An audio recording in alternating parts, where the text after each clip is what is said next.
Hello, everyone. Today, Dee and I are here for a easygoing conversation about our history playing board games.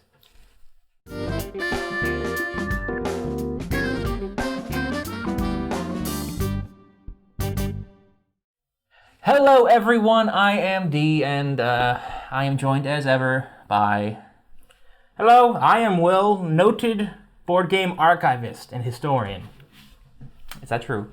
No, I made that up. Oh, exactly. Hey, Dee, you're ruining my credibility. Yeah, well, anyway, obviously this is not our normal weekly board game playthrough video that we normally do. Actually, we have a few games that we're currently going through and considering and play testing and all that, but we realized we didn't have enough time this week to put out a proper playthrough. Yeah, unfortunately, our options are a little bit limited with having just the two of us, so we're doing something different, Yeah, we'll see how this goes. Hopefully this is at least, entertaining for the folks. We're just talking about our history with board games, I guess, prior to Board Crazy. And maybe some fond memories we have. And yeah, that's it. That's the gist of it. I guess we should mention, if you're new, you've never seen a video of ours before, or you just haven't been paying attention, we're brothers. We are brothers. I don't know if we ever officially said it. I think it's been mentioned. I think if you watch enough of our content, you'll figure it out. It should be pretty obvious. But so obviously we were raised together. I still dispute that. Yeah. So let's start at the beginning, I guess. What would you say is your earliest board game memory? I think like most kids, I probably started off playing like Candyland. Yes. Connect 4 was a big part of my childhood. Sure. But also, I think what I remember most fondly was playing card games with our grandfather. Okay. Yeah, I could see that. That's not the same as board gaming, but we did that a lot. Trick-taking tabletop games. Yeah. Not like poker or blackjack, like actual old gambling with all of our funds. Took all our lunch money. Yes, but I agree with you as far as like proper board games go. Yeah. With boards, Candyland is in there. I loved Candyland. What kid doesn't? As a young one. Not every kid's gonna like everything, but there's candy. Yeah. Thematically speaking, that game A+, delicious. I feel like checkers. Also, Chutes and Ladders, which I hate. Lots of Chutes and Ladders. I played that game occasionally, kind of in that same time period. But I don't know if I ever finished a game of Chutes and Ladders because I just kept hitting those chutes. Yeah. I feel like there were a lot of kids games that we just didn't play that a lot of I never played Clue growing up. I never played Trouble. Mm-hmm. What was the one where you hit the thing? Was that Trouble? You pressed the globe that had dice or whatever in it? No, I don't think I ever played that. Yeah, we didn't have a big, real board game upbringing, I would say. It was something we sort of got to. Like, we had those games, but, our family, I wouldn't say there were any, enthusiasts. So we would play some of the standard, Monopoly would come out occasionally, and that would be, early on at least, not a lot of games. No. Even, we didn't have video games either. But weren't allowed to for a while. Board games didn't really fill that niche. Nope. So I would say that when I finally did start playing board games more regularly, there was no transition. There was no gradual climb. It was like 0 to 60 in the sense it was like, okay, now I'm playing Game of Thrones, the board game, regularly. I think there was maybe a little bit of an increase up to Game of Thrones. Maybe my timeline is off here. But I feel like Lord of the Rings Risk would precede that. It was all in the same vicinity. Around 2001, when Fellowship of the Ring came out, there was a lot of Lord of the Rings products that came out, including Lord of the Rings Risk, which I agreed was we played that a lot with our friend and his dad. I've never been a big Risk fan. I do like Lord of the Rings. I've never been a big Risk fan, but that game... Of all the Risks I've experienced, I think Lord of the Rings is the one I've had the most fun with. Yeah, Lord of the Rings Risk has a very fond place in my memories. Yeah, it's a pretty good game, I think, as far as Risk goes. I think, thematically, I think it actually kind of nails what you're going for there. It's a crapshoot like most Risk games. Yeah, of course. But we did have sessions where that ring kept moving. Yeah, but you get these huge epic battles around Mordor and stuff. It was a good time. Actually, Osgiliath. How do you say Osgiliath. Yeah, usually there are lots of major battles right there. That was good times. Yeah. But like I think like actually maybe my most concrete memory of those times actually is playing Lord of the Rings Risk is where I got my nickname. What, D? D. That's right. No crap. That's right. D is not my given name. Really? You weren't given one letter? No. I don't know. We've probably, such similar to us not maybe stating outright that we're brothers. It probably hasn't been said outright on the channel, but alluded to. I think we said your name once or twice. Yeah. My name is Andrew. Yeah. And we were playing, two of us with our friend Connor and his father. Yeah. And at one point, the discussion occurred where they decided I didn't have a nickname really at the time. No. I never really had a nickname. Nope. Aside from like my last name, people would call me. Some teachers or like coaches would call you Andy, but that's just because Andrew. But no one did that. Yeah. So they're like, we need to figure out a nickname for you. No one who actually knew you called you anything other than Andrew. And like Drew, I wasn't huge on, so that wasn't in. And they talk about Andy. They're like, I don't know if you're an Andy. And I think it might have been Connor who suggested we just shorten Andy to D. And I thought that was very funny. And I took to it immediately. So that is the origin of D. No one calls you anything but D now. Pretty much. It's your name. Some people like sort of relatives will be like, oh, hey, Andrew. They'll call me other things, but like D is basically what I'm known as now. So because of board gaming... Yeah, and that would not be the case at all, probably, if it were not for Lord of the Rings Risk. Yep. So that's a good memory for me. I actually forgot about all that. Yeah.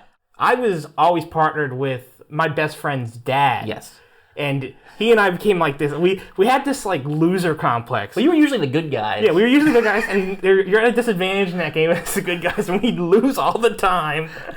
And we were like, we'll get them next time. But you would win sometimes. Every once in a while. It was competitive generally, which I think made those games really fun.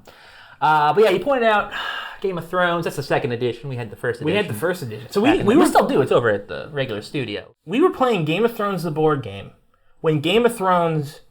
I don't even think A Feast for Crows, which is the fourth book, had even come out yet. It was just the first three come out. So we're talking no TV show of Game of Thrones. We're talking OG books. Yeah. Like, board game was kind of small and relative. Like, people played it, but people would see it and be like, what's Game of Thrones? And Connor would be like, well, it's based on A Song of Ice and Fire. We all read the books. Well, the board game was my introduction to the series. Yeah, exactly. Like, our friends who we played it with, we had a few friends who had read the books and got the game as a result. And they introduced it to me, and I don't know if you had... where you were at that point, but yeah. Mind you, we're 12, 13-year-old kids at this point. We're not... Yeah. Like as far as board games go, I had never really played a game like Game of Thrones before. No. It was a pretty big jump into like hardcore board gaming. Yeah, it's not the heaviest game we've ever played, but it is definitely a heavier game. But those, like, I consider Game of Thrones, the board game, my favorite board game of all time. And I do think it's a great game in general, but a lot of it, I will admit, is nostalgia. Because playing the original, like when it was just 5 players, and there was just the 5 of us sitting around that board for hours at a time, just like days. Not days, but like it felt like it.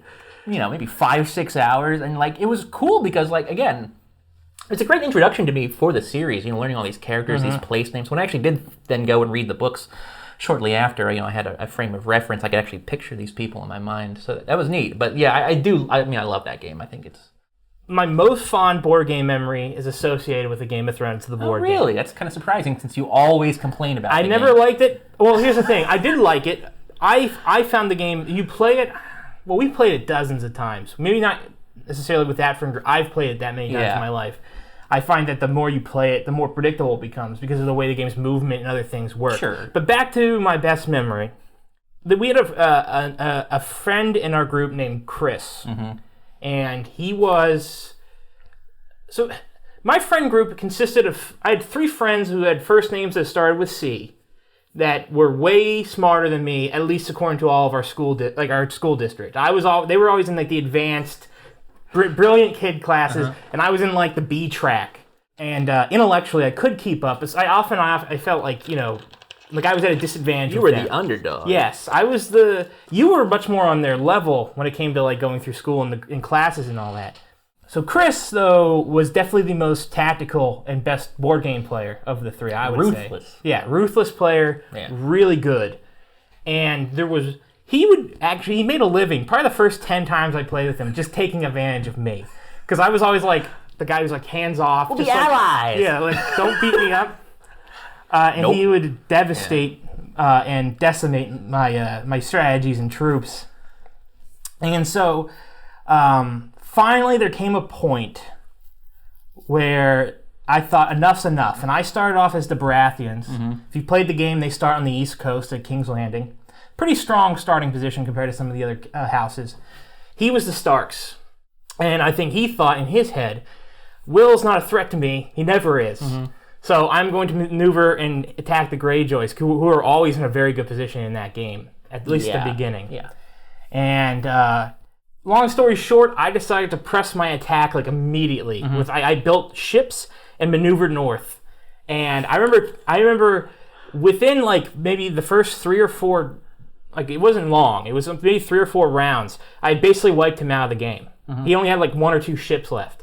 And I played my strategy perfect because, I waited a turn or 2 to build up, and then I just hit him with everything I had. And I actually outplayed him with the card draw, like when I played the right leaders at the right time. Mm-hmm.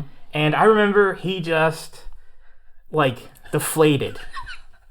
It's my best board game memory because I took this genius board gamer down for just one game. Yeah. Just once. That's the only time I ever did it. And then, funnily enough, for every single time we played after that, he would just attack me no matter what. Mm-hmm. Even if it was at the detriment of his own chances to win, he would focus on destroying me first before going after anyone else. And I don't blame him. You come at the king. Yeah. This sometimes happens. Game of Thrones will. But it's, we're kids and all that. I don't hold it against him. It was always fun playing against him. But yeah, that moment was the best. How about you, D? Do you have any good memories from that game? Honestly, I would say very similarly. My favorite, my most fond board gaming memory is also for Game of Thrones. I don't like harp on this one game, but it's a very big part of it. We have to actually prefer. We played this a ton. Game of Thrones, just as the book series and the board games, were huge parts of our childhood way before the show. Yeah. Similarly. Playing that game with a similar group of guys. That's probably been a little bit later, maybe around late teens. Yeah. Also playing as the Baratheons. Mm-hmm. Funny enough, I remember we had just had a game at night. So I guess I don't know. This is. I won the game, but how I would assume that I won the game. I love it so much. It is. I said probably my fondest board game memory, which is in the entirety of the game. Do you remember who was playing? It was you. It would have been Graham was there. Oh, okay, cool. Connor, and I think Ben. Okay, so we were in Philadelphia at our friend Connor had moved, and so there was just it was us two, Graham, you know him if you've watched our channel for a while, and 3 of our other friends. Yeah. So you were playing the 6-player version. So we had the Martell extension. Yeah, we had the full thing out. So I won the game. Obviously, I didn't mention that, but like I during the entire game, which might have been like 7-8 turns, I fought twice. I had 2 battles the entire game. First one was a one-on-one boat battle real early on that I lost. Okay. The Martells. I didn't lose a ship or anything. I just had to retreat a little bit. All right. And then I kind of just bided my time for the rest of the game. Just kind of building up soldiers, not really taking much land, not really moving anywhere, just kind of positioning and being kind of non-threatening and as forgettable as possible. And then the last turn comes around, we're all playing, we have to be real quiet because people are in the house are trying to sleep at this point because it's really late at night. And so people are kind of doing their moves. I do one big battle for River Run or something, and I win it. And other than that, people keep taking their turns, I'm taking my turns, I keep taking these castles that are just not, there's no one there. Yeah. So I'm just kind of moving in. And I think at the end on that last turn, I took, maybe 5 castles, probably a couple doubles, and then and so everyone's talking. I'm like, hey guys, I won. And they're like, what? I think I vaguely remember that. And I'm like, oh, I won. I have 7. Yeah, that sounds familiar. I think Graham was really annoyed by it. Yeah, they were all there was this whole cluster of dudes in the center of the board, and then everyone was focusing there, and I just kind of Yep, actually, now I do exactly remember this game. And that was so satisfying. I think because it was one of those games where we were all still in it, and we all had we all had these great visions, and you had just took enough castles. Yep. Yeah, so that was great.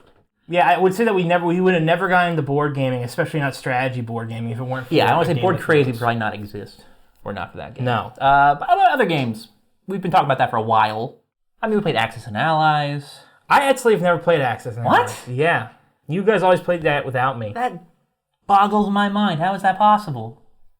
Look, I'm going to let you in on a little secret. What is it, Will? I'm letting them in on. You know this secret. Do I?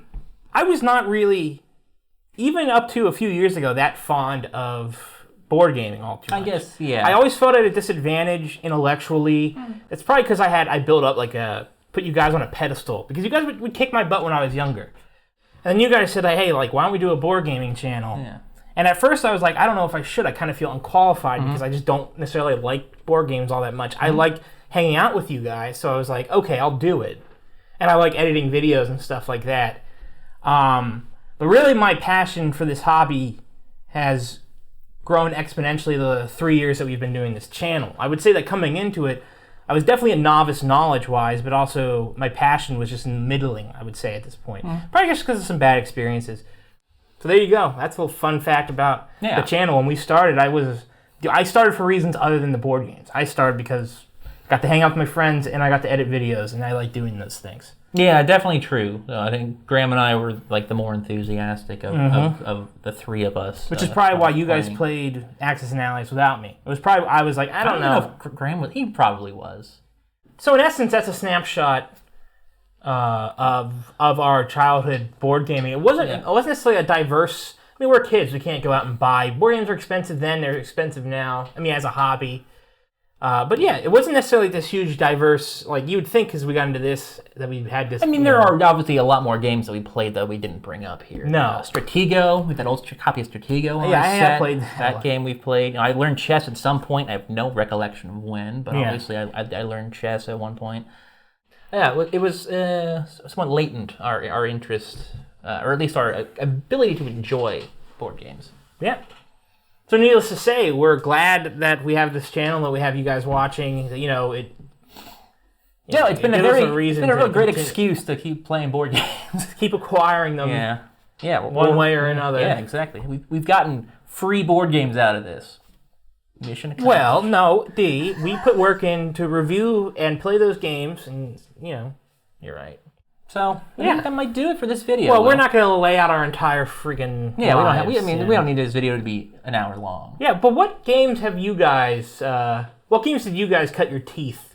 In the board gaming hobby on. What did you play? What were your favorites growing up? Let us know. Was Game of Thrones the board game a big part of your group before the show? We'd like to know if there are any kindred spirits out there who were fans of the books or just liked the game. Let us know. And if this video appealed to you, if you found this entertaining, and you wouldn't see anything similar to it, maybe something with Graham involved, when we can get him back, let us know. Yeah, ask if you have any questions that you want us to answer. These are easy for us, so there's nothing stopping us. Nope. If you like them. So, yeah. I think that's going to do it. Indeed. For this week. Next week we should be back with a board game. But thank you for watching. If you enjoyed this, give us a thumbs up. If you didn't like it, give us some thumbs down, I guess. We can learn. YouTube likes all interactions. Yeah. Of course, we said comment already, subscribe to the channel if you haven't yet you're probably not going to get too many more videos like this every week, but you're going to get more board game content every week. Yep. Our social media is down below as well, Facebook, Twitter, and Instagram if you want to follow us there. And that's going to do it. It was cathartic, D, talking about our board game history. Yeah. I forgot about the whole D thing. That surprised me. Yeah. So I got something out of this. Go board games. All right. Bye. See you next time.